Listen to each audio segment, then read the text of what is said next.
Everyone loves to talk about having a growth mindset, but let's be real. Curiosity without action is just procrastination with better branding. And my guest today, Jayneil Dalal, doesn't just learn new skills, he builds projects around them. From Design MBA to Sneak Peek, he's turned curiosity into a career engine. So stick around because we're talking about what it really takes to turn learning into momentum and why action beats intention every single time.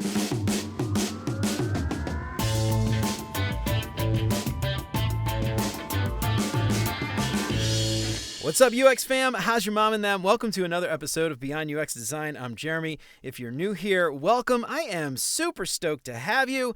How often do you stare at a blank Figma canvas unsure where to start? Well, this episode is brought to you by Mobbin, the ultimate UI and UX design inspiration library. Mobbin gives you instant access to over 400,000 beautifully designed UI and user flows from apps you love, and content is added weekly, so you never have to start from scratch again. Quickly find exactly what you need, search by app category, UI patterns, or even specific features. And my team and I use Mobbin daily at work to find useful patterns, and it helps my team to work much more efficiently. And honestly, I can't imagine kicking off a new feature without Mobbin. So ready to level up your design process? Visit mobbin.com/beyondux to get 20% off Mobbin Pro and never run out of inspiration again. And if you haven't done it already, please consider subscribing to the show wherever you listen to podcasts. If you are regular here, you feel like you're getting something out of the show, I would really appreciate you leaving a 5-star review. That'll help me out so much more than you can imagine. And as always, thanks so much to Chris, Siraquan, Stacy, Radu, Megan, Andrew, John, Mark, Kevin, Jason, Michelle, Marty, Tino, Adina, Zoe for all their support. And if you want to join these fine folks and many others and help keep the show independent and ad-free, you'll get exclusive access to the entire video library of episodes, including episodes before they're even released. Get instant access to those videos right now for as little as $5 a month. And for more information on how you can support the show and help more people find out about what we're doing, make sure to check out beyonduxdesign.com/support.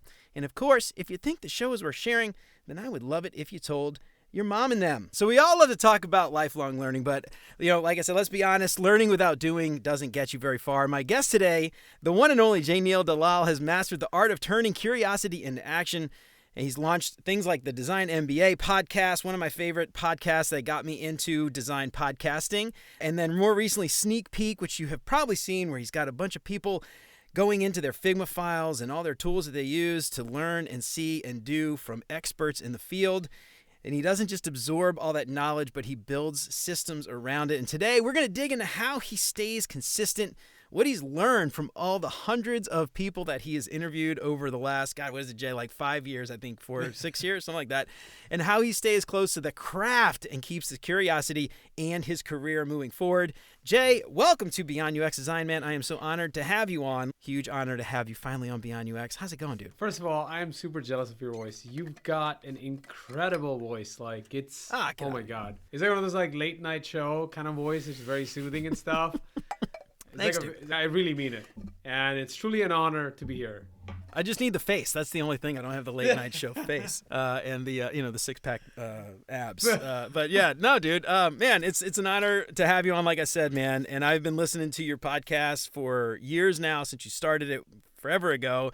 You've interviewed so many people, and then you recently started doing something, dude, and I freaking love it. Sneak Peek, where you've got top designers, you're getting in there and you're having them actually show how the sausage is made. And we talk about craft all the time, and how important that is. But craft is such an ambiguous term, but you're actually showing everybody else what that really means and what high craft really looks like. And I freaking love it, dude. And I want to have you on today to really just like unpack everything you've learned and all the insights and things from all the, since I can't interview all those people, I'm going to interview you and you could tell me all the amazing things you learned. But before we do that, dude, tell us a little bit about you and ultimately, how did you get on this learning journey that has evolved into what it's evolved to today, man? So first of all, despite interviewing a lot of people, as an interviewer, I hate being on the other end. Let me tell you that. Really? Okay. Yeah. That's why like a lot of times I get requests, I turn them down, but you are a homie. So for you, I'll definitely, like it was like no brainer. Like I'm going to be there. That, so yeah, there's definitely something about it where I just get like really nervous, like hearing my own voice, even though I do this a lot. Dude. So I was like interviewing people anyways. Like I've always been curious from a very young age. Like I used to ask so many questions growing up to my parents that they got me that book when growing up. I mean, I don't even know if people remember. It's called Tell Me Why. So it was just like his answers. So my mom got me that, asking a lot of questions to them. And as the book. And then starting in 2018, around that time frame, if you remember, like chatbots were picking up, like suddenly everybody was building Slackbot and customizing their Slackbot. So I was reaching out to entrepreneurs building unique chatbots with AI. This is even before chat. So I was interviewing all these people and then sharing their learnings at a design conference. So what I would do is I would interview entrepreneurs that raised VC funding to build an AI-powered chatbot. Then I would apply for a design conference, hope to get selected. And I was basically on that speaking circuit and shared these learnings. One of my buddies I was with, and dude, what the fuck? Why are you relying on other people's platform to share what you want to say? Why just have your own platform, right? So, and then I was just like, no, it's too late. This is 2019. So I was like, no, bro, it's too late. Too late to start a podcast. Like that time is gone. Like the time was like 2012 or 14 was the time to get into podcasting. And now my buddy, Donish, like he drives a Corvette. He's, like he loves sports car. So he's like, get the fuck in the car. So I was like, okay. And then he just races the shit out of that car on this very like crowded highway. And then when you have like a sports car, you can kind of zigzag your way through it. And then when we got out of that whole crowded highway on the main road where it was free, and this is what you need to do. When you start your own thing, it's going to feel very crowded because there's so much noise. But once you keep at it, you're going to find your sweet spot. And then you're going to be off to the races. So I think something about driving in that car and him saying it and showing it to me was like, okay, it's not too late.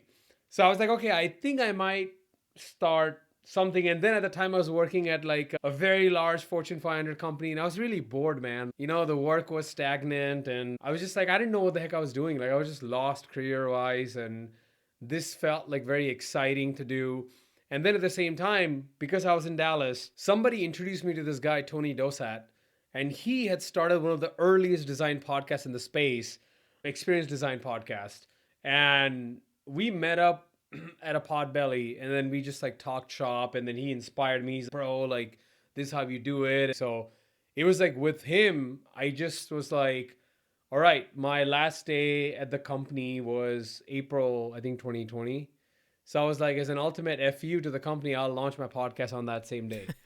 So, and then at the same time, I was seeing a lot of designers like spend $200,000 to go to Harvard Business School. Cause then you're like, okay, I've got Harvard Business School like on my like degree. So now I can become a design manager. So I was seeing a lot of that career trajectory and I was like, I'm not going to spend that amount of money. So I was like, what if I just interview people, build my own platform, and then for a fraction of a cost, learn all that. So that was kind of like the genesis for launching Design MBA. And then kind of like, it's like when you start a podcast, dude, I figured out that you can just invite somebody, ask them all the questions you wanted to do. They're more likely to respond to you. And the most important part is I've built so many amazing friendships with people because of that show. Yep. I love it, man. Well, here's the thing the main theme I want to dig into today is this idea though, like everybody talks about having this growth mindset, but like, you could have gone to Harvard, you could have gotten an MBA, you could have taken online classes and then done what with it, And what I love about what you've done is you had a bias for action. You went out and you actually did it. And I think this is really important. And a lot of people, right, they'll say they're lifelong learners and then do nothing with any of the stuff that they've learned. I'm curious, like, what do you think most people get wrong about that idea of being a lifelong learner? Like, what do you think you have done differently to actually make stuff with the things that you've learned versus most people who just sort of collect degrees like they're Pokemon cards or something? Man, I kind of feel bad. It feels like I'm bragging or something, but I think there's something about executing on an idea that is more valuable than just sitting on it. Like with Sneak Peek, I got so many messages like, oh, I was thinking about the exact same thing. Yeah, you were, but you didn't ship it. That's the thing. And then a lot of people were like, hey, do you mind if I copy this idea? And then I was like, go for it.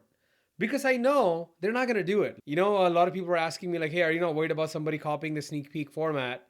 Yeah, you can. But like one episode sometimes takes me on an average 3 months to 6 months to produce. Because like, let's say I get like a big name to come on the show, right? I got Slack on, the team.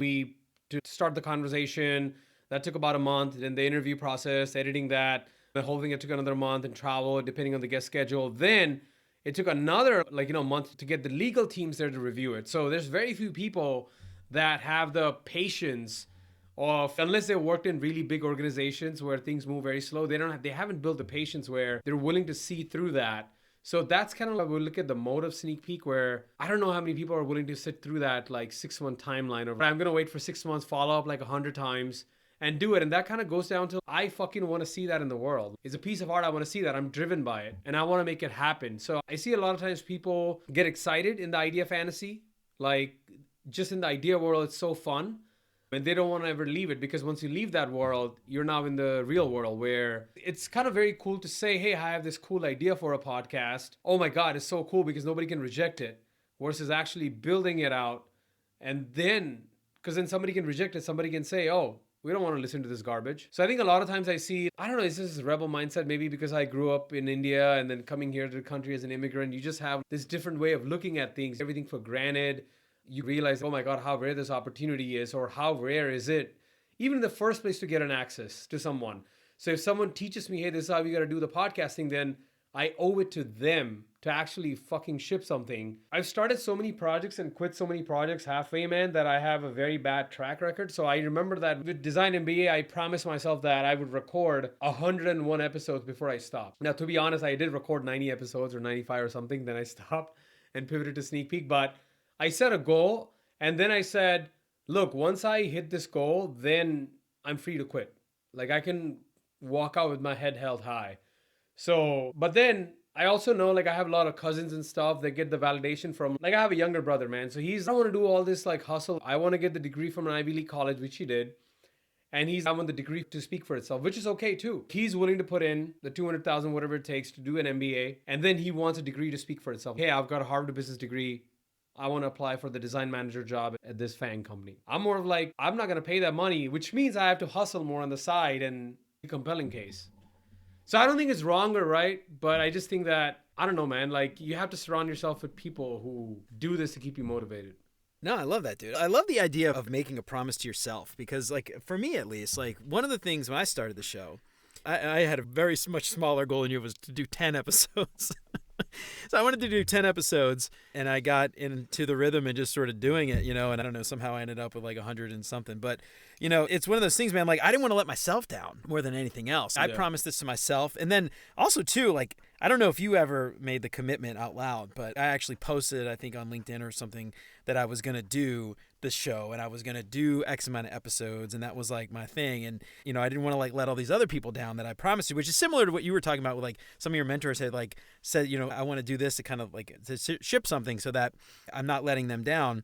And that was something like for me that kind of helped kind of keep me honest a little bit. I don't know if you have any other thoughts with that, but that was for me at least, just putting it out there, saying I'm going to do it, kind of got me to want to keep doing it, so I didn't like, look like a dumbass or something. I think there's two nuances to it. When I started Design MBA, it barely, like I would say Design MBA was if you look at the metrics perspective compared to Sneak Peek, you would say that, yeah, Design MBA was a failed experiment, if you just look at the metrics. And one thing I realized like a lot about creating art as an artist, or even the craft, is like you have to create so many pieces of work to just realize how to make the few pieces of work that take off. So even though on paper, in terms of metrics, Design MBA was a failed experiment, but it set the foundation for Sneak Peek, which did end up hitting that content audience fit, going viral.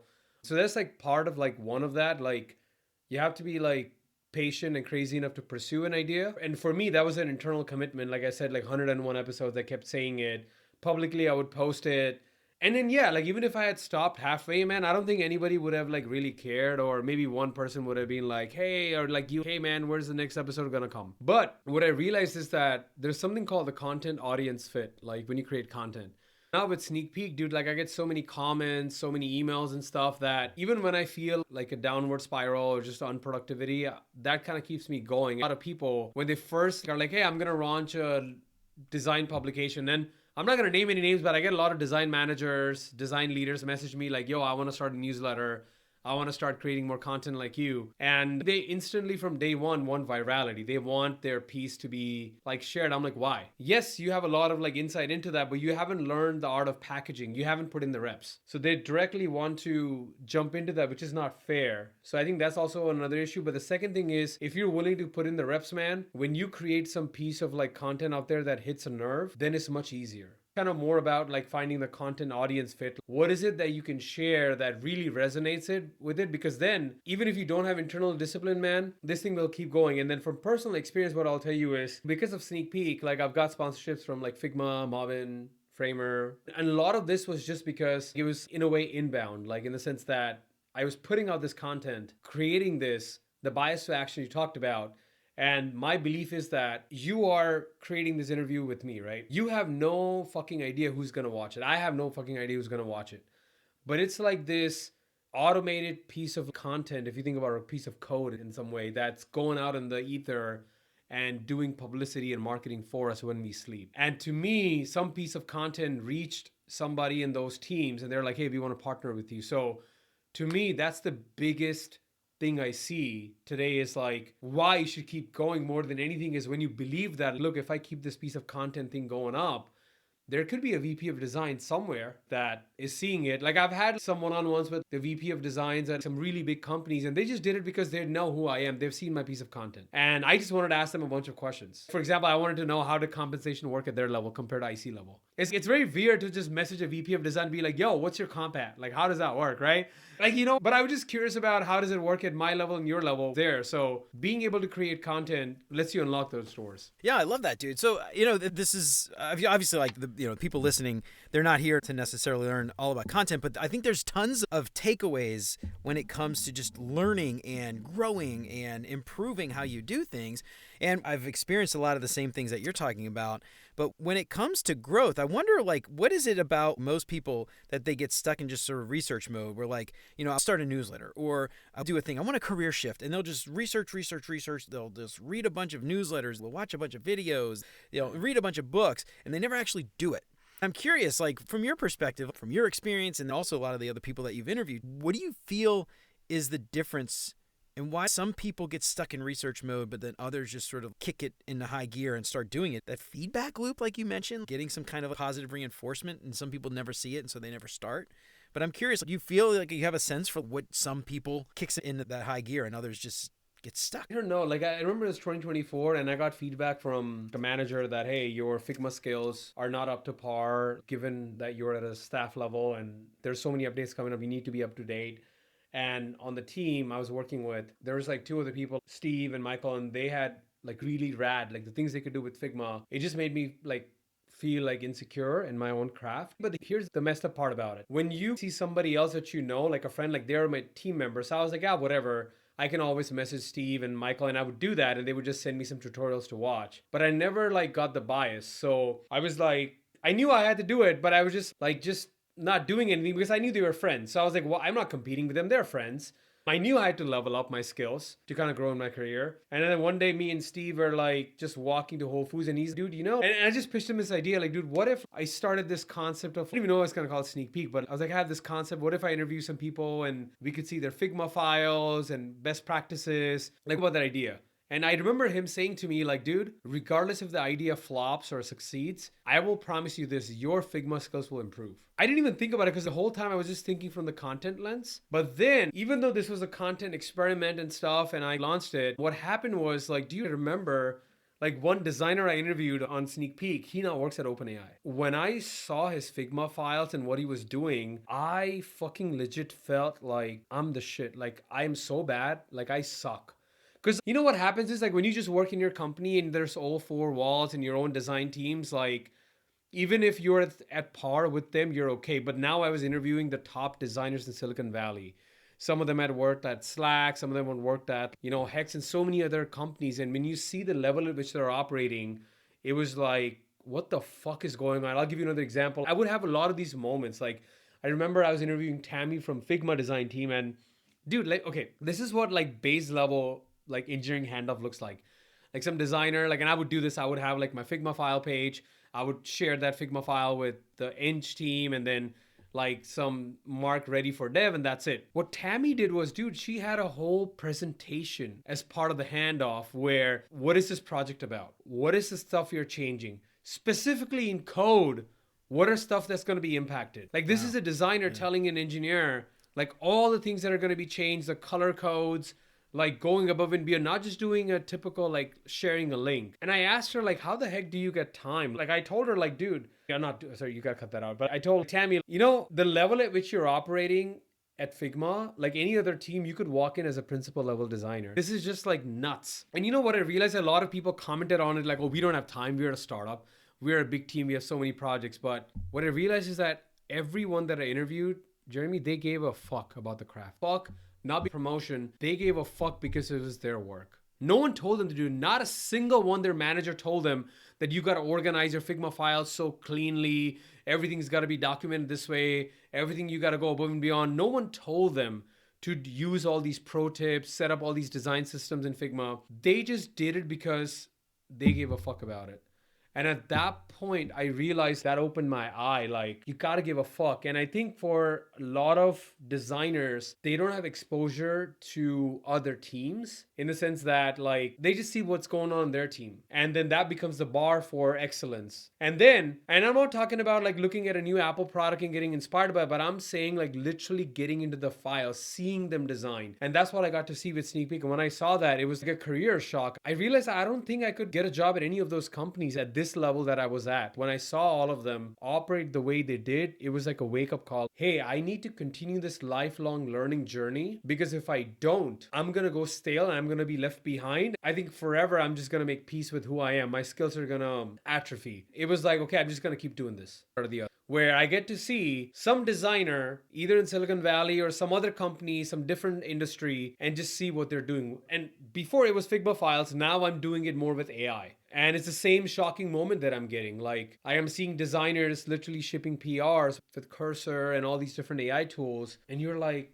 God damn. Yeah, dude. So, I was about to ask you the question, what do you think sets some of those designers and the people that you've interviewed, at least, from the people who grow and the people who plateau? But it sounds like you just answered it for me because you're psychic or something, but they give a fuck. Like they care, right? They do. And I don't know. There's no question here now because, but maybe we could just riff on that and talk a little bit about it. But I love that concept though. Nobody told them to do it. Nobody was like, you're going to get fired if you don't. It was just, I care about my work. I care about, the end result. I care about like users, because if I don't do this correctly and the engineers, screw it up, the end users are going to have a shitty time. But then I think there's also a level of caring about the people you work with. We talk about empathy for users all the time. I think this is a really great example of like, I don't think these people were doing it to just show off. I think a lot of them were doing it because like they cared. They wanted to provide the engineers with the right context so the engineers didn't have to ask a bunch of questions or feel lost. And it's funny. It reminds me of this anecdote I talk about a lot, but I used to work in this giant company and we had a gigantic software team, dude, like 70 or 80 engineers on this one product. I had a bunch of designers in Europe and in California, New Orleans, where I was living. And I overheard these engineers arguing over lunch back when we were in an office and we had break rooms and shit. They were arguing about like something in the app. I can't remember exactly what it was. But one of them was like, no, the feature's supposed to do this. And the other was like, no, the feature's supposed to do this. And I was like, you guys are both wrong. Like neither one of you are correct. You clearly don't understand what we're even building. And so, part of it, like I kind of resonate a lot with that too, because like if I just send like, here's the thing, here's some components and I turn it on dev mode, and the engineer gets it, they're going to interpret that through their own lens, through their own bias, through their own understanding of the thing. And they're going to say, well, not because they're bad engineers, because they're trying to do their job. They probably have a limited amount of time and effort, or a limited amount of time and resources to do it. They're going to figure out how to do it as easy as possible for them, because that's what engineers do. Nothing wrong with that. And it might be wrong. And chances are good it probably will be, because they clearly might not have the understanding and the context that you do. And, you could leave that up to chance, or you could give a shit. And I guarantee you, just like, those engineers are going to understand that they're going to appreciate you. They're going to appreciate your handoffs, and they're going to come to expect that. And then the great thing about that too, and maybe this is something you could even speak to a little bit, but that culture, you're changing the culture. You're changing the culture of how developers and designers work together. You're changing the culture of how there is the symmetry between the two, and it's not just throwing over the fence, hope it works, and then yell at them later because it was 10 pixels off or something. And I love that idea though, and like it just the craft, it brings everybody else up. I don't know if that's something that you've spoken to people about, but I like to think that would happen. I don't know. They're entrepreneurs, without naming any teams or companies and stuff or any people to protect the guilty. But I've seen, designers haggling, oh my God, in this perf cycle, promo cycle, I didn't get from senior to staff or principal, whatever the next thing they want. But with the designers I interviewed on Sneak Peek, I noticed that it's not like they were oblivious about promotion cycle, but they just cared a lot about the craft, and they would share these best practices across the company that automatically got them the promotion or the next thing they were looking at, the next role, whatever that next thing was for them. And I think when I spoke to a lot of design leaders, they want this kind of like entrepreneurs. They're kind of like entrepreneurs, but within the organization walls where, like an entrepreneur is basically someone that just gives a fuck about something that the rest of the world doesn't, and they create a better product and all that stuff. But what if you could have somebody like that within the org that gives a damn about it? So in your entire team, maybe no one gives a shit about Figma file hygiene. Nobody gives a shit about like how we can use AI as part of the design process, but there's got to be somebody that gives a shit. That's your entrepreneur. And then they're doing it because they're driven by it, they care, they give a fuck. And that's also the reason why they're going to get the exceeds rating. That's the reason why they're going to be like promoted. But that wasn't why they were like doing it. Now, the other challenge is for a lot of people, which is okay, the UX design job is a way to pay the bills. The company they're working at is not necessarily sending spaceships into the space. It's not like rocket science. It's not, oh, this thing I'm working on has 1 billion users, right? In that kind of setting, the default norm can be very baseline. You're like, okay, well, this is okay. I don't have to go above and beyond. This is okay. I think that's where the thing that I see is that if you're a designer in one of those situations, but you're not talking to anyone outside or getting mentorship or somehow seeing what's best out there, to me, that's a concerning thing because they're not keeping up. They're not updating their skills, and they're just going to be plateaued there. So that's the reason why I see what's going wrong with this. Like, I don't see these people like attending like enough design meetups, but I'm not saying just go to config once a year. If you're going to config, are you actually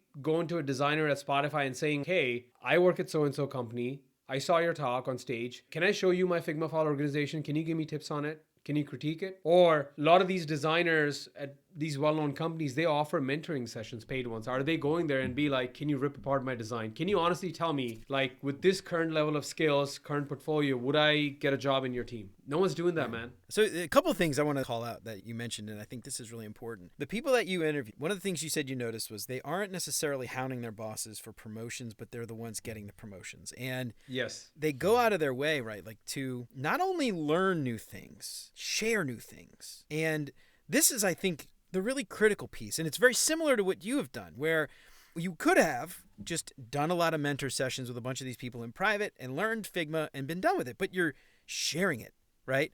And, a lot of these other people, they will learn best practices, then they will do a lunch and learn, or they'll do a talk and they will share that with their team. And it's just like somewhat altruistic, I guess, in a way. I mean, obviously you're doing it for money and stuff, but like, there's something to be said about that. It's like not keeping these insights and things to yourself. I do this talk called the UX Uncertainty Principle, and one of the main takeaways from the talk that I try to really hound is like information is our cheat code. It makes our job easier across the board. And just getting information is only half of it. It's the sharing information that makes your job so much easier because you're not the only one giving a shit anymore, right? You really care about Figma hygiene and naming your layers or organizing your files in certain ways. If you're not sharing that with your team, every other file you pick up is going to be a total shit show, and it's going to drive you crazy, and it's going to be so much harder to like onboard or pick up a new project when you're, taking over from the designer. But if you go out and share it, you make your job easier because now everyone in your team is sharing those same layouts and templates, and like the file structure is the same and everything else, naming conventions, whatever. Like you go to find a file on your share drive and it's like, look at that, it's named the same way. I know what I'm looking for. I think that's like such a big part. I think people think it's just so much work, but it benefits you in the long run because it makes your job easier and it makes everyone else's job easier. And who's going to get promoted, right? The people who are helping the team grow, not just the people who got better than they were last cycle, the people who also brought everyone along with them. I think that's such an important piece to this. I don't know if you have anything else to add to that, but that was such a huge insight that I thought was worth calling out. Well, if you look at the responsibilities of a staff designer or like a lead designer or principal level designer, one of the key competencies in any of the company job boards you will see in the specifications they have for that title, it's to up-level the whole team. So you could look at it as, I'm doing this because I want to get promoted, or is it a requirement for my job to up-level everybody else? The designers I interviewed, like, they did it because they just love teaching. I love education at heart. I love teaching people. It's just a joy you get from it. Like for me, even if I did a brown bag or I did some kind of talk on this is how someone's doing it, I couldn't give a shit. Okay, oh my God, I gotta tell you a story. Oh my God. Tell me a story. I want to hear it. That's why we're here. So when I was 24, when I was just starting out my career, I got to spent time at the time with this VP of design, Andrea Sutton, one of the most amazing design leaders I've had the chance to work with. So she had this, at that time was very radical, right? Like all this design sprint and working in that format. So she was trying to pioneer that across the company. It was a giant telecom company. Somebody on the product side stole her idea and claimed all the credit for it, got recognition in the company. So one day I went to her and I was like, don't you feel like shit? This fucker stole all your idea and got all the credit in the company and stuff. She sat me down and said, Jay, here's the most important thing I want you to remember. At the end of the day, my boss, which was like, I think the CXO or something, knew that Andrea was the one behind the idea. That's what matters. That's it. And if this guy stealing the idea is the only way for us to have the product team use modern like design way to work, why not? Who cares? So at that point, I stopped chasing credit internally on a team. And it's kind of like counterintuitive. It's like when you're dating someone, you stop chasing them, they kind of become even more attracted to you. So it's like when you stop giving a fuck about all this like recognition and stuff, it's like suddenly they get even more, oh my God, wow, we should give you more opportunity. We should give you this. And it's like so funny. Like I never chased any of the recognition in any of the day jobs I've had, partly because I was getting all of that on like the social media content I create. So in a weird way, like anytime there was a presentation, I'd be like, no, I don't want to do it. Have Jeremy do it. Have so-and-so do it. And they found, oh my God, you're a team player. I was just like, I don't give a shit. I already got all the recognition I wanted. So that worked out really well. But I think a lot of people are looking at it from the promo angle only, which is why they're not sharing it or it becomes like a chore. I just love that idea though of like just, being unselfish, being selfless with your information, sharing it. Again, like most people are not going to be out there like making podcasts or YouTube videos or anything like that. But I think like, doing a talk, like doing a presentation, a lunch and learn, sharing stuff that you've learned, like, hey, look, this really cool stuff that I have done, I found it to be incredibly helpful for my workflow. Maybe you could find it helpful too. And maybe all of us can use this similar thing and make all of our jobs easier, and we can do things faster, move faster, ship more stuff, more cool shit, better stuff, whatever. I think that's such a yeah, man, for me, like that's just a great insight. And I don't know, man, worth like screaming from the rooftops, because I feel like so many people are just so selfish. They'll learn a thing, they'll just kind of covet it and be like, that's my idea. And I love your example, your anecdote there about just like, as long as my boss knows that. But the other thing interesting here too is something else I hear designers say all the time is, my designs are going to speak for themselves.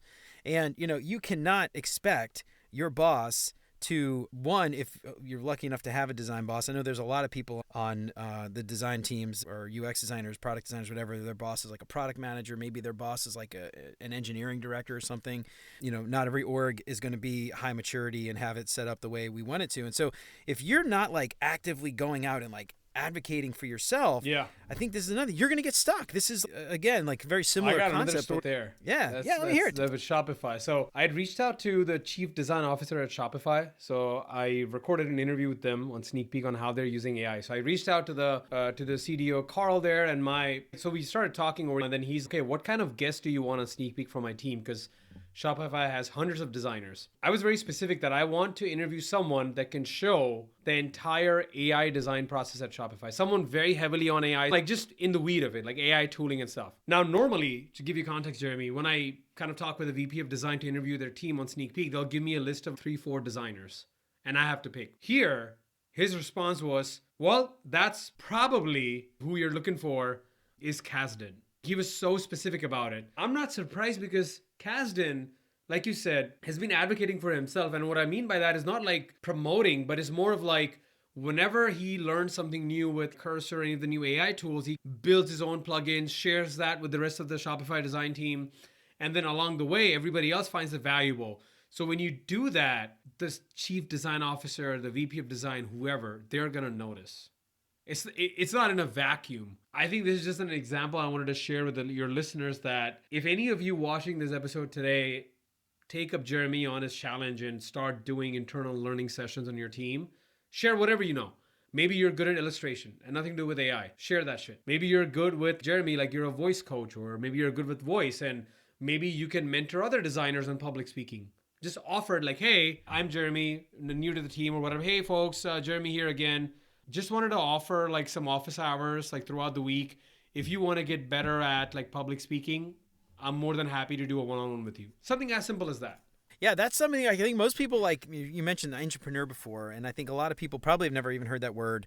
But I think that's such an important thing. Like when we think about entrepreneurial mindset, like people who, one, give a shit, just like you said, but then have the audacity to actually go out and do it and not wait for someone to like hand them permission is so rare in most companies, especially large, internal, monolithic, giant companies that, Fortune 500 companies, which, let's face it, dude, there are a ton of designers at places like P&G, Kroger, like all these big, these are not like design forward. They're not the first thing you think of when you think of product designers, but they've got hundreds and hundreds of product designers, almost thousands. I don't think they have thousands, but they've got like 100 product designers. And nobody at Kroger is going to be like, we need to do this thing and get better at our craft. You know what I mean? Like at least the high level executive, maybe a design executive, if they even have one. I'm not even sure if they do. But, you've got to go out and just do it and start sharing those things because, most of us don't work at FANG companies. Most people listening today do not work at a fancy, sexy FANG tech company. They work at these unsexy other places that like probably low design maturity. And if you want to change it, this is something I get all the time, dude. It's like you have so much more control than you actually think on how, if not the larger org, at least your core team. And I love that you're calling this out, this idea of an entrepreneur, because this is something so many teams just need one person, just somebody to just prod them. So the design executive at Kroger gives a fuck about all this stuff. But obviously they have a large part of their job is also like talking with other stakeholders, other C-level execs, getting design a seat at the tables. There's a lot of things. They cannot just only on the craft. There's other responsibilities they have. Now here, if someone's just a designer, junior one, senior, doesn't matter, they become proactive. Dude, I kid you not, I can totally see them becoming a director like in a year and a half from literally a junior one, because they will probably get back-to-back promotions because nobody else on the team gives a shit to share all this. Nobody is taking charge. I think the biggest problem I've seen is not with people, but it's the company, the culture, maybe the mindset of the people is they want permission. Oh, Jeremy's my boss. When Jeremy comes to me and emails me, here you go, Jay, here's your blessings. Here is your blessings to do a talk on this. Or sometimes they give a lot of fuck about what is this other designer, what is she going to think about me because I'm giving a talk. They're going to think I'm like trying to be in the limelight. I'm trying to I've been called a brown noser a lot, but I just don't give a shit, man. I'm going to do it because it's the right thing to do. It's up leveling everybody. And there's something about, we talk, like me and you focus more on the external brand as content creators, but there's something about this concept of internal brand. This is something I learned from Design MBA guest, and at the time she was working at Meta. And I think the learning I got from her is when you think about advancing your career at a company like Meta, what is the first thing that comes to people's mind when they think about your name? So if there's nothing, that's a wrong answer. That means you're not doing a good enough job of building an internal brand. If Jeremy's name comes up at Meta, what the fuck is he doing? But we don't know. He reports on the team. That's not a good answer. That means you've not been advocating for yourself. That means that you've not been, and usually these big companies, man, they have lunch and learns. They have a hands product team where anybody can come and share some learnings. Anybody can come and share some AI insights, anything. The floor is open. But most of the designers, Jeremy, they're fucking shit scared. And you know what they're shit scared of? Oh, what if this goes wrong? They're more worried about the harm it could do to their career more than if I gave a 5-minute talk on the new design that I just shipped in front of all these product execs, all the engineering leaders, they're going to know who I am. You see what I'm saying? So I think more on the upside rather than the downside. So yeah. I love that. I love just the bias for action. Here's a question I wanted to sort of pivot to and talk a little bit about, because you've got a lot of ideas, and a lot of people, they might have a lot of ideas. We're saying, go do. Yeah. But here's something to think about is when do you stop? Because you could burn yourself out pretty quick. Every idea you have, like you said, is not going to always work out. Sometimes you're going to fail. I'm just curious, all these people, entrepreneurs, people at work wanting to go do a bunch of things, how do they balance that bias for action with the very real possibility of just picking up and doing way too much? Oh, man. See, this is where I'm so glad I did the Design MBA podcast before Sneak Peek. Because when I did the design, I was talking to design entrepreneurs, folks launching their courses, $1 million design courses, folks building their own design brand, folks design founders and stuff. So the questions are more about exactly what you're asking me. And there's no one right answer, man. I think that's what I realized. In my specific case, when to know, like when to stop or when to pivot is like my personal thing is when I've got enough from it. I think Design MBA, I had a guest, a friend, Abhinav, and he's, bro, like, what the fuck? Like he's very blunt for giving his advice, and he's the one who got me to start my YouTube channel, be more active on X.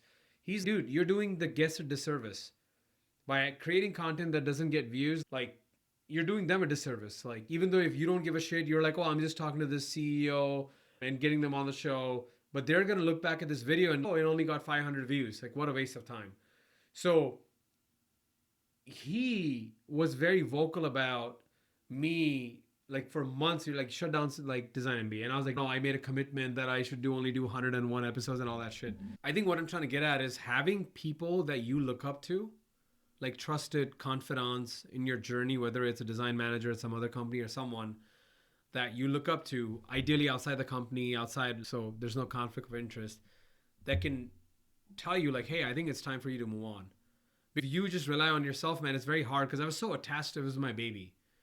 So that's one thing I have a lot of counsel of a lot of people that I've met. So whenever I get stuck, I could message you, I could message somebody else and be like, I'm kind of stuck here. Do you think it makes sense for me to kind of keep going? What do you think? So that's one thing. Now, applying this within the organizational context, when you're building your internal brand at the company, you cannot have 100 different ideas, because not only are you going to get burned out, but what is it that you're going to get people to remember you by? So for me, internally, I became the guy that, okay, Jay's the guy that shares all these Figma best practices and stuff internally in the company, comes up with new ways, new rituals, new organization stuff. So that became my thing. That was sustainable enough for me to keep building trust with my head of design. Now, until I have not done that, and I do like 5 other things and I sign up for it, like, it's kind of like I didn't deliver on it. And then my track record becomes like, yeah, Jay's someone who signs up and comes up with all these rad ideas, but I don't think we've seen anything that he's going to execute on. So I think my advice would be, depending on when they join the company or whenever they start to become entrepreneurs, maybe for the first 6 months, limit to like only 1 or 2 ideas, see them to completion, or something like, it doesn't have to be implemented, but at least something where it's okay, we presented it to the leadership, they're going to think on it. Now you can move on to something else. So now you create a track record in front of your design executives. They're like, okay, you are someone that picks up an idea and is someone that has the tenacity, like capacity and perseverance to see it through. I think that's very, very important. And what would happen because of this is, whenever in the future there's like high profile projects, profiles with very high ambiguity, which usually end up being the high profile projects, you will get selected for it. Yeah, I love that. Yeah, because dude, I can't tell you like how many people I've worked with, like leaders over the years, that were like the idea guy. Oh, they got so many great ideas. And you're like, what have they done? They've never done anything. They never executed. They've never actually seen any of it through. Yeah. And I think that's such an important thing to think about, because you know, thinking back to your question, you're like, what is that person known for? You know, it could be good. It could also be very bad. Yeah. You know, they're known for, you know, being full of shit. Oh, every time no, there was we one guy, by the way, a bunch of ideas. And I don't know if you can edit this out or not, but there was one time I worked at a company, without naming names. This guy was known for sleeping with everybody on the team. Yeah, that's and he got fired. Like, yeah. So that was a very bad way to be known. So I was just joking, like, you know, maybe cut this out now. I don't know. Maybe I can come with some other example, but it's one of those things like people are like, and we think about brand, you know, like personal brand, like this doesn't need to turn into a personal brand conversation, but like brand is there, whether you have cultivated it, whether you have designed it or not. You're either known for something that you want to be known for, or you're known for just something else that someone else decided you're known for it. And, you know, I think this is such an important thing to think about, because, you know, being an entrepreneur, being an ideas person, trying to do these things, running a bunch of experiments, it's all very important. But, you know, obviously failing isn't necessarily bad, but if you are never successful in any things you do, you know, and you try to do things, you get sidetracked, you go on and move to the next thing, you never see anything all the way through to the end, you become known for those things. I was that guy. That was the feedback I got when I was early in my career. The leadership was like, because like at that time I was a contractor trying to get converted full time. So the feedback from the contracting company was, hey, we talked to the VP of design, here's the feedback for you. And he pulled out his notes like, Jay comes up with lots of ideas, but never sees them through. Gave him this task about creating this video. he never came back to it.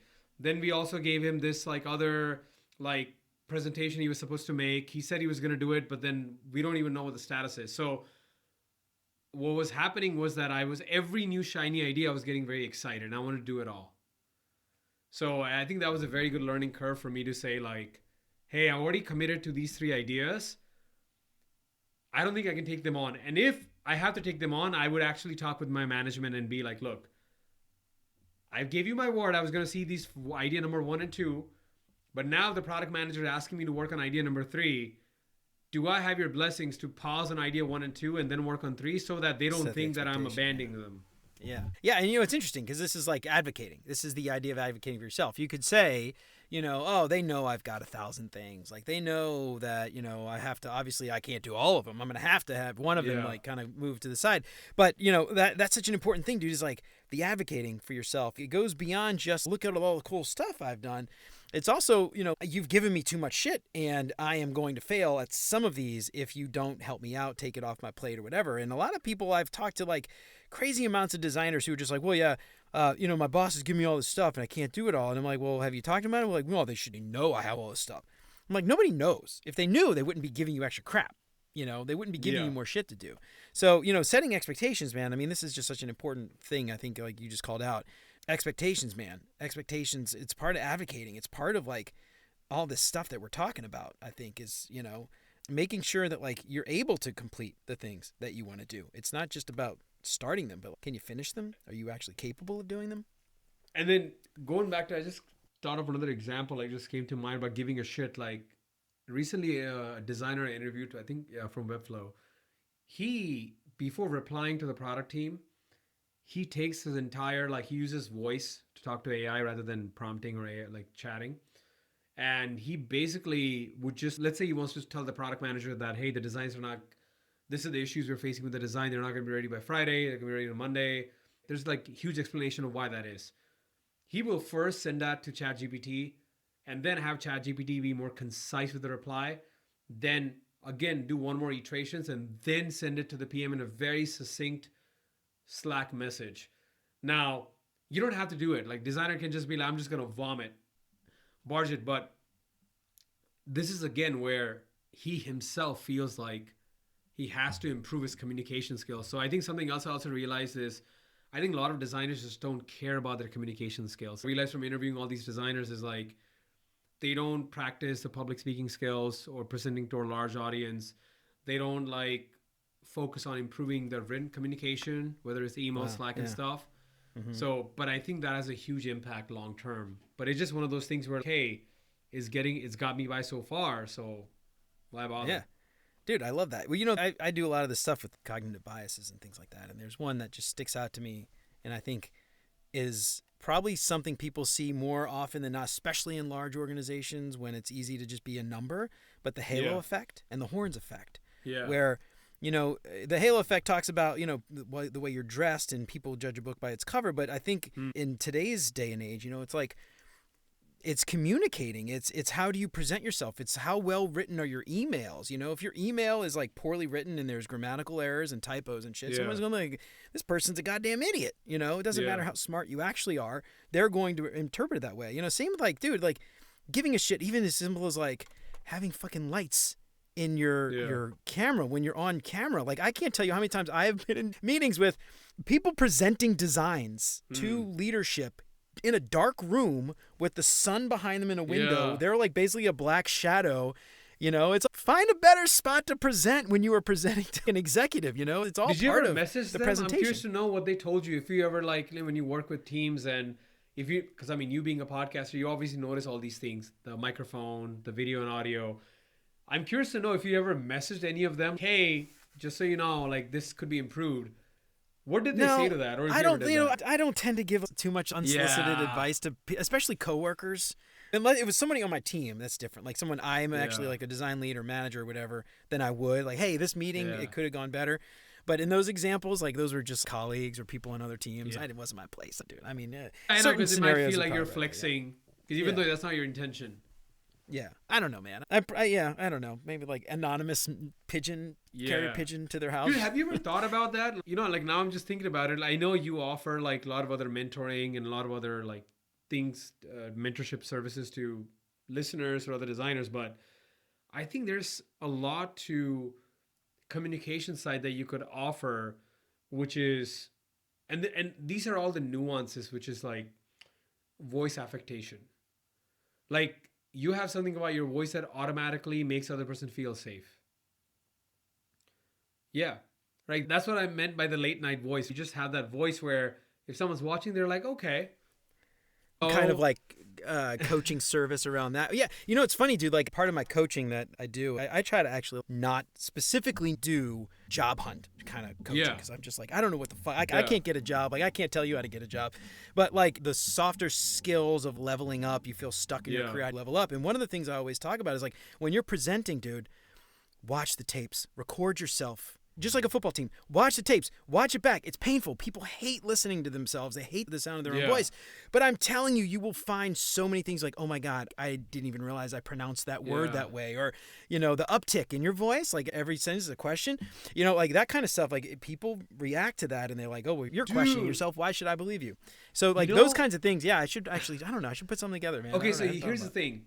You know how like experienced designers offer like paid design crits? Like you could just send them your portfolio and they would give you like a critique on it, send you a Loom video and charge like some money on it. Like I know people who do this.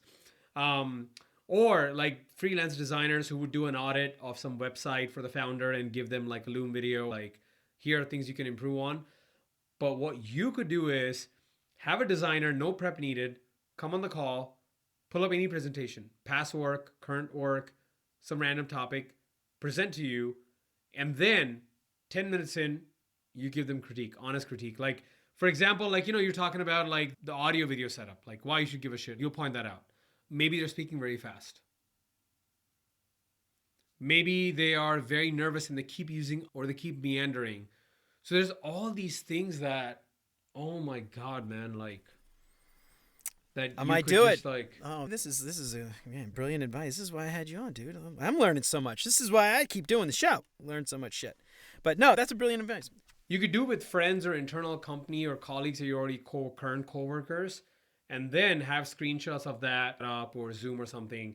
Then that becomes a testimonial or like a placeholder for future like VIP listeners. Like a test pilot would be any of like the top 10 listeners or whoever shares this episode or something, I don't know, gets to 15, 20 minutes with Jeremy where they get like feedback on their communication style.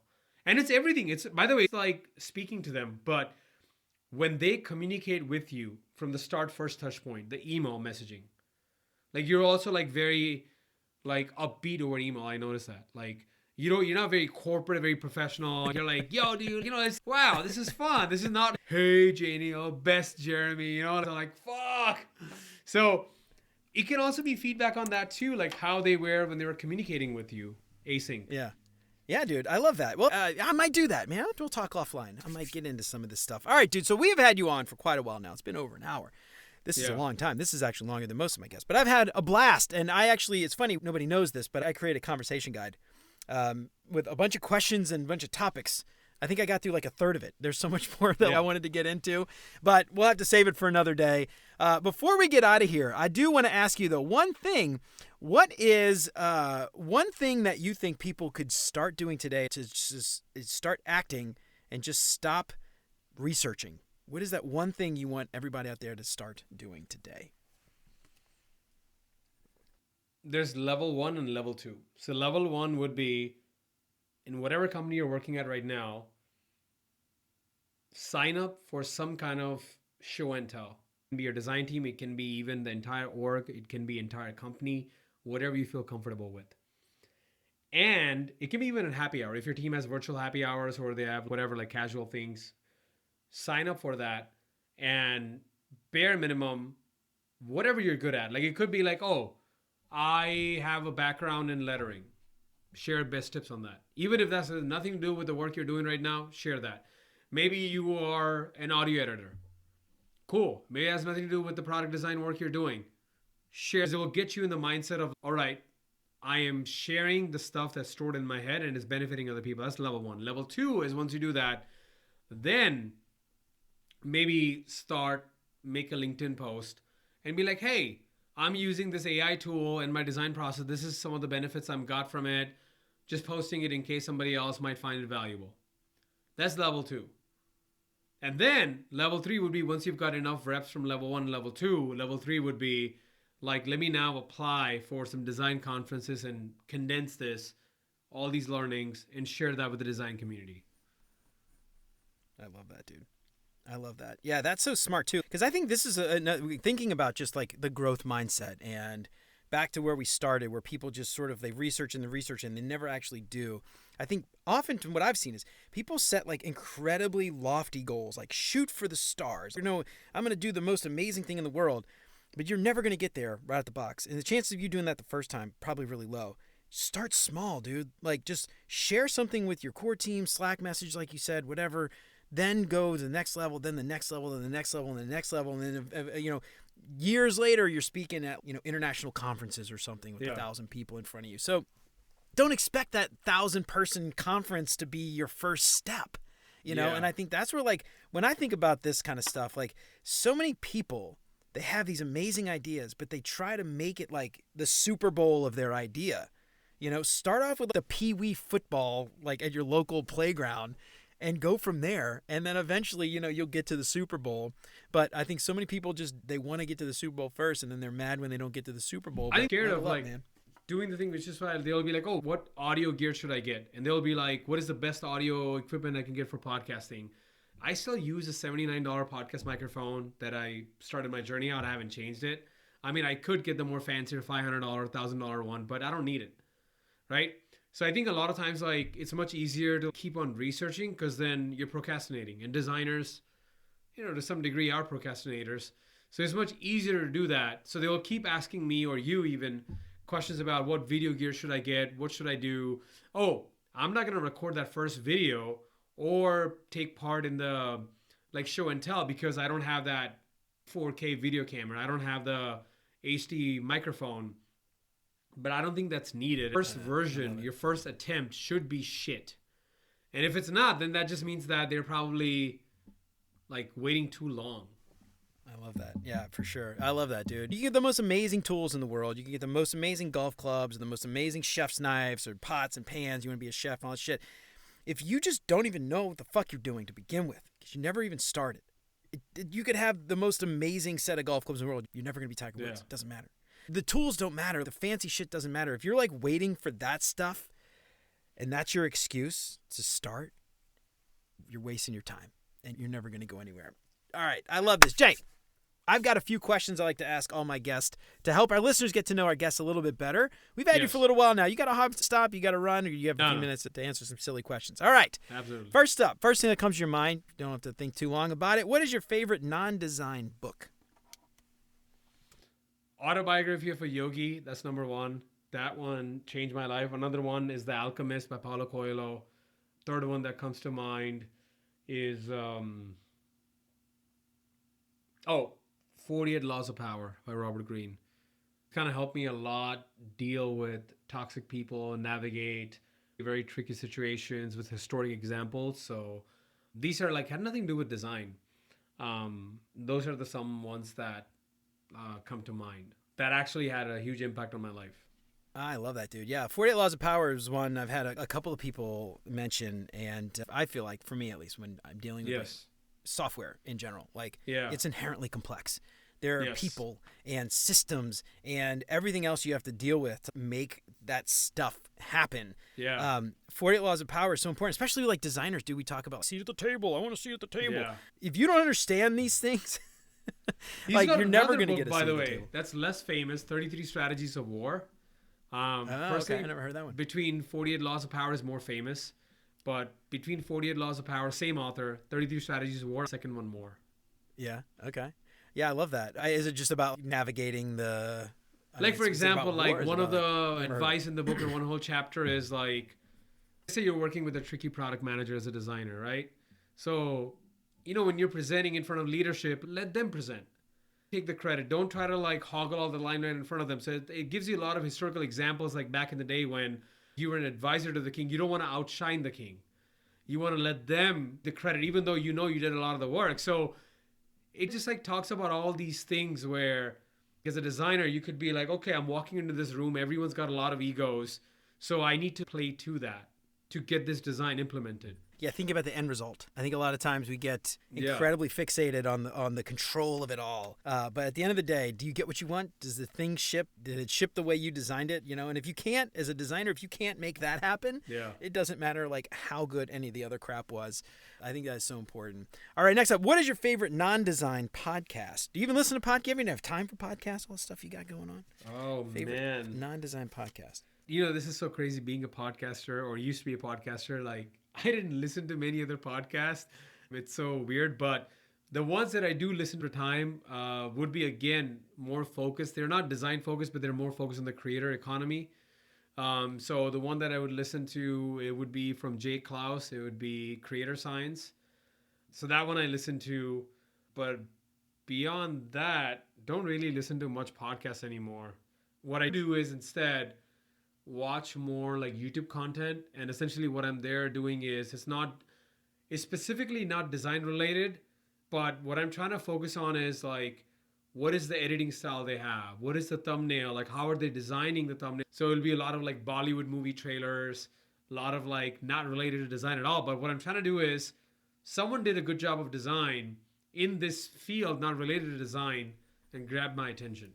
Yeah, dude. I love that. I used to do advertising, graphic design a long time ago. And there's so much inspiration just out in the world. So from book covers or anywhere, it doesn't matter. That can inspire you in your own, field, whatever it is. And so I love that you do that, dude. A little bit of research. I love that. All right. Next up, what is your favorite meal? This could be something you cooked or at a restaurant or something you had on vacation. Ooh. Grandma used to cook. Favorite meal. Okay, so Stumped you.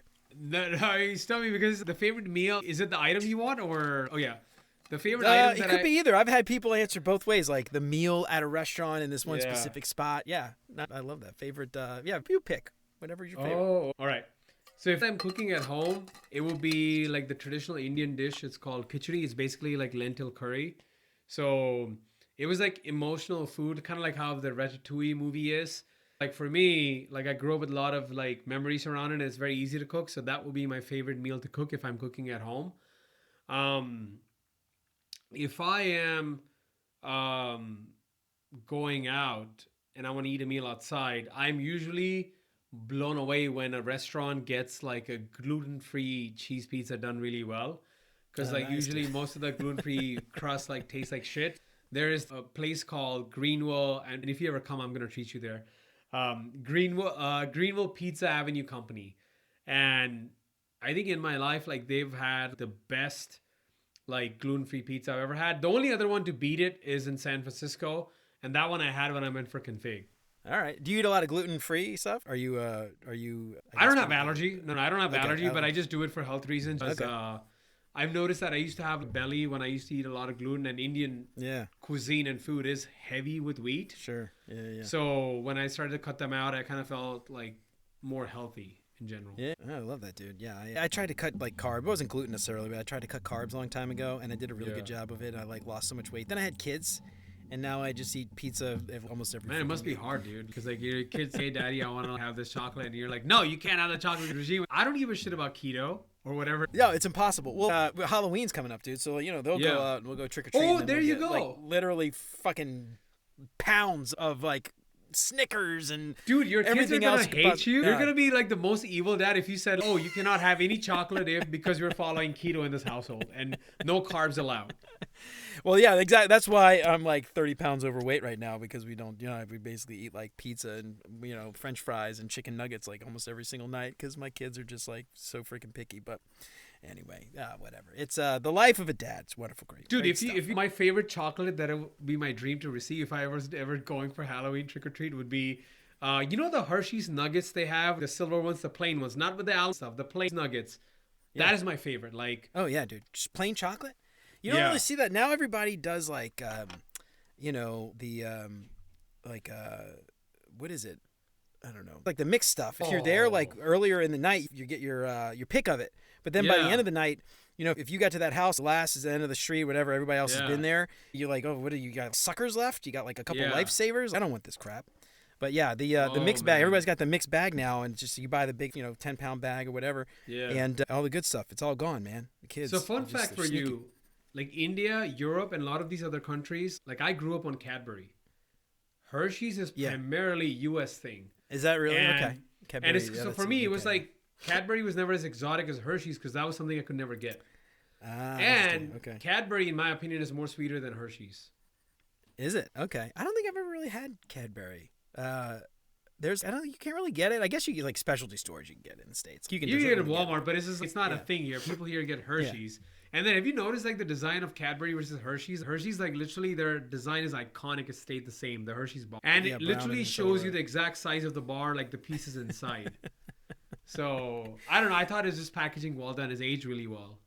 Yeah. Well, it's stuff, man. That iconic, classic, timeless design. It's timeless, man. And, like, the Cadbury, they change their packaging up like almost every other year. It looks like totally different. All right. Next up, what is your favorite vacation spot? You travel quite a bit, so you get to go to all cool spots. Man, this is a hard one to pick. Recently, I got to this year go to London for Figma Config because of my first time going there. I really enjoyed it. And the food was amazing. Oh my God, like people are very friendly. And something about Europeans, man, like compared to Americans, like they're not all about the grind. They're more laid back, more chill, less of this hustle culture nonsense over there. So I kind of really liked that. And I was like, yeah, I can see myself visiting London again as a vacation spot, a couple of weeks. I go to India almost every year. So it's not necessarily like vacation spot because I know a lot of people, they're family members and stuff. So it's kind of like, you're not really on vacation. You're kind of like meeting up with people. So I wouldn't put it in that vacation category bucket. But then any of the South American countries, like Colombia, Mexico City, because I feel like the smartphone addiction is less in those countries, in my opinion, when I went there. Over here, you see everybody on their phone, they're walking, like when you go to a park in the US, dude, this is like, you will see someone like walking, but then watching TikTok or Reels or something. I would see the same thing in Mexico or any of the South American countries. It's like they're present in the moment. Yeah, I love that, dude. I love that. There's something to be said about European and, I don't know, just non-U.S. countries and their addiction to technology and stuff, man. I don't know, dude. I lament it. I don't know so much I could do about it. I try to keep my kids from doing the same thing. Like, they don't have phones and stuff, but, they have tablets and shit, and they're all like, if we're at home, they're like on the tablet. I'm like, no, 30 minutes a day. That's all you got. And then I find myself, like checking my phone. I got my phone. Like, hey, Dad, what are you doing on your phone? You're always on your phone. I'm like, shit, you got me. Damn. Kid. But anyway, I'm bad about that too. All right, last question. What is your favorite design tool that is not Figma? This one. What do you think about that? You got a lot of design tools now, though, to choose from with your new sneak peek series. Descript is not necessarily a design tool, so we can't use that. I mean, it's used for video editing, so it counts. Or design tool, you can move things around and design stuff in it. I'll probably say Descript because I'll give you like obviously because it helps me produce sneak peek videos and all these things. But even when I was in the day job and all these things, a bunch of design executives threw together a hackathon. And normally how the updates would work is the design executive or a design manager would host a hackathon, give an update to the chief product officer. Like we did the hackathon, a text-based update. And using Descript, I was just able to stitch together some footage and videos and photos and create like this kind of like highlight reel. And everybody loved it. Yeah. So this is where like I got a lot of kudos for that, even though I was not even part of that like effort, but I just created that highlight reel. So I really like Descript as a tool, even though there are some issues I have with it from time to time. But I really like how it lowers the learning curve compared to the Adobe tools in terms of if you just want to go and knock out a quick video. I love that, dude. I actually have been using Descript for like Loom type videos where we do a lot of that too, where I'll record a screen grab of me using something and explain something to somebody And I'll use Descript to go back and just quickly edit it and edit out all the fluffy crap around it. And, it's a lot of times I'll see people use Looms and they have like filler words and likes and ums or weird silences or, mistake. And, Descript's really easy to just go and like zip it and cut it out and just have that like really polished like presentation for, someone like an executive. I want them to see like my best side, dude, True. So. Anyway, it's good stuff, dude. All right, Jayneil, this has been amazing, man. I have learned just a ton from all the things you have learned from talking to people over the years. Before we get out of here, dude, give yourself a plug. Let everybody know where they can find your series and your old podcast and all that stuff, or where they can find you and follow you and all that good stuff, man. Oh, thank you so much for having me. Jeremy, this is why I don't like going, even being an interviewer, I don't like going on other interviews because I felt like I was just rambling. A lot of times going on tangents, and thank you for being a great listener. So the main, like, if you want to find me, like, just go to YouTube and just type in Sneak Peek Design. You'll find my channel. It has got all my socials. But something I want to tell everybody listening to this episode, the whole format theme for this interview was not being stuck in the research phase and then executing. So I would say if you have any ideas, whatever it is, maybe you want to do a presentation to your company. Maybe you want to pitch an idea to your manager. Whatever you feel like you've been in the research phase for more than a month, I think month is a good enough time frame. Month and a half, too long. Send an email to Jeremy. Like, send an email, message Jeremy, and let's see if we can help you get out of that research phase and execute. And this could be like a small win that we can then share in the community. Hey, you listened to the episode, you emailed Jeremy, and you had a conversation, and then you're able to like overcome that. Do it, baby. I'm always happy to chat. That's it. All right, so check out everything. Jayneil, Sneak Peek. What was the URL again? Sorry, Sneak Peek dot. Just Sneak Peek Design. Sneak Peek. You want me to give it to you, and then you can add it in the show notes? Or Google it. Find on YouTube. Yeah. You'll probably see it on like your an Instagram feed near you. Incredibly popular stuff, dude. I actually love what you're doing because it's just it's brilliant, dude. It's like nobody ever sees the sausage getting made, dude. They always see just the final result, and you have no clue what kind of time, effort, craft went into actually making sure that thing was useful, that Figma file. It's so important, dude. Amazing stuff. I just love that you're doing that. And now with AI too, a lot of people like super confused. Like, how do I use AI? I love that you're doing it, man. Showing people actually how to do it. I think it's just leveling up everybody, and you are bringing such an important service to the design community, dude. And I love it. I love everything you're doing. Jayneil, thank you so much again for coming on, man. I really appreciate it. Thank you for having me.